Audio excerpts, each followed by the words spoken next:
Daya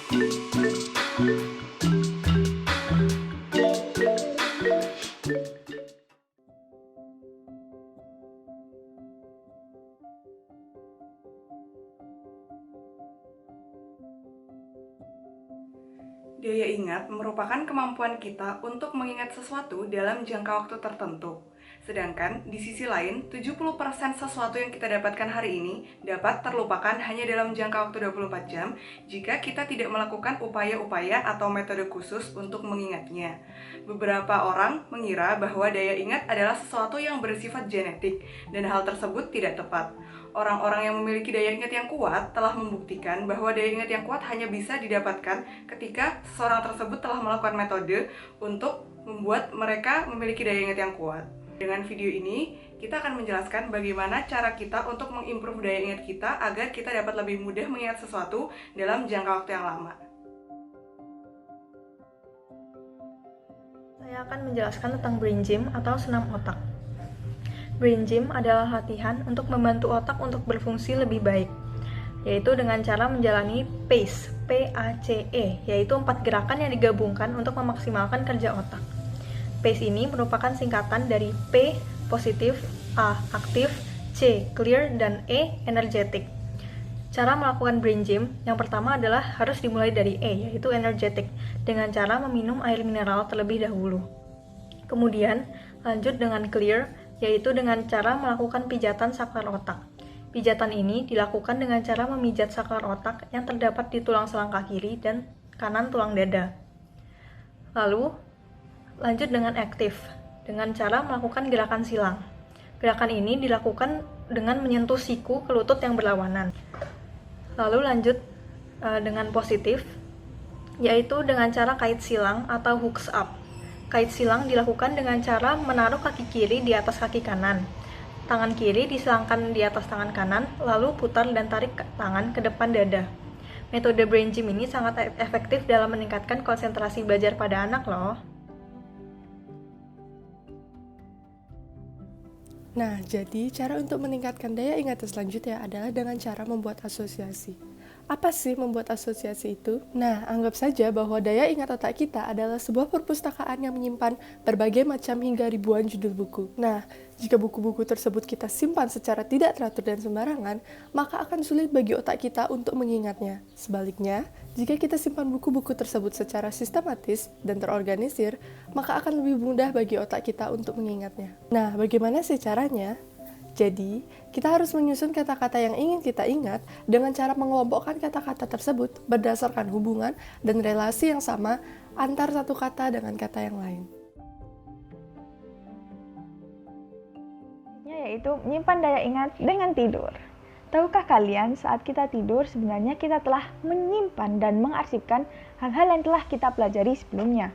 Hal ini dibuktikan dengan penelitian yang dilakukan oleh Afikarni dan Dovsagi, di mana para subjek yang tidak mengalami gangguan tidur rapid eye movement menunjukkan peningkatan penguasaan terhadap materi-materi yang telah diajarkan sebelumnya. Kemudian bagaimana ya caranya mengimplikasikan dalam kehidupan sehari-hari? Yang pertama kali yang bisa kita lakukan adalah belajar. Kemudian kita harus mengulang secara singkat materi yang telah kita pelajari sebelum tidur. Yang ketiga, kita bisa tidur. Dan saat kita terbangun, kita harus mengulang sekali lagi secara singkat hal-hal yang telah kita pelajari sebelumnya. Cara selanjutnya adalah dengan membuat jembatan keledai berupa menciptakan akronim atau singkatan. Contoh mengingat dengan akronim seperti kita mengingat warna-warna pada pelangi, yaitu me, jiku, hibi, niu, yang berarti merah, jingga, kuning, hijau, biru, nila, dan ungu. Kemudian, akronim ini juga bisa kita gunakan seperti kita mengurutkan unsur-unsur pada golongan 8A, seperti heboh negara Arab karena serangan Rumania, yang berarti helium, neon, argon, kripton, xenon, dan radon.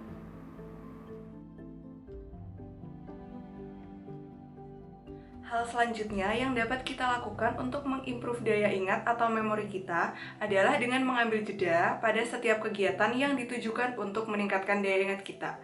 Jeda tersebut bisa dilakukan selama 2-5 menit setiap 30 menit. Nah, cara untuk meningkatkan daya ingat selanjutnya adalah mengelompokkan kata-kata dengan cara mendongeng. Bagaimana sih caranya? Nah, jadi kita susun kata-kata tersebut secara sistematis dan benar-benar tersusun hingga kata-kata tersebut kita bentuk menjadi sebuah cerita atau sebuah dongeng. Nah, lebih lengkapnya bisa dilihat di sini.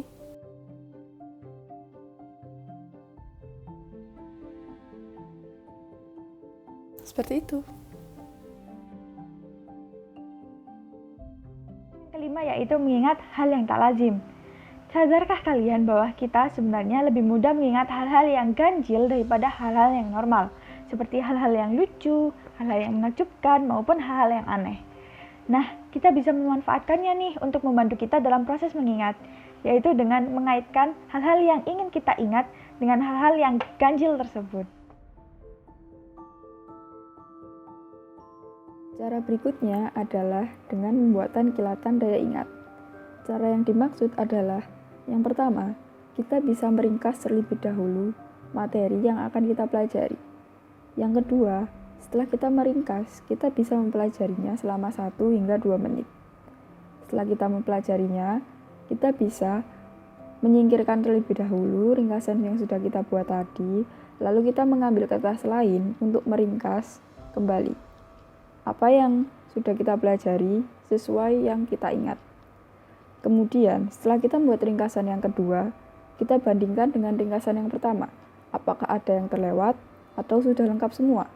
Nah, apabila ringkasan kedua yang telah kalian buat itu sudah sama dengan ringkasan pertama, berarti memori kalian terhadap catatan yang pertama itu sudah baik.